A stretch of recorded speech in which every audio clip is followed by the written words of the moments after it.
So I just got done watching this week's episode of The Last of Us, and I really feel like this week's episode is just a response to all the complaints that people have had with this series so far. Whether that be, oh, there's not enough infected in the series. Oh, try them getting chased into a train car.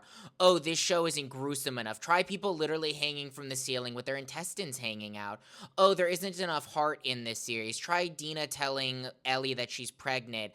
Or try the scene where Ellie and Dina are sitting in the area and Ellie is singing Take On Me, which she learned from Joel. This episode really has everything. I think it is probably one of the best episodes of this series, let alone this season, just showing the morality as well as the extent at which they're still willing to take this, with the scene where Dina and Ellie are talking and Dina asks the question, what happens if we come across any other of the wolf that aren't the ones that we're hunting? And they have this knowing exchange of a look being like, we're gonna kill him. We're still gonna kill them, because they're willing to do absolutely anything that it takes to get the revenge they feel is deserved for Joel. And now that Dina is pregnant, or at least now that we know Dina is pregnant, I'm really curious to see where that goes, because very clearly Dina is still interested in keeping on this fight, with that last scene of them holding hands as Ellie tries to convince her, maybe don't go. Now this does change things.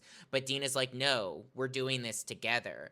And I don't know, I really love that scene, and I'm really excited. This episode honestly had me the most excited for the rest of this series out of any other episode. Obviously, it's been difficult when you've been having episodes like when Joel dies and it being very depressing, but this episode really captured what I loved about that first season, with continuing to build upon these characters that I love so much. But if you want to hear my thoughts on this episode more in depth, you should listen to this week's episode of the Nerdy Nimrods podcast, posted every single Sunday, where me and my best friend talk about all things nerdy.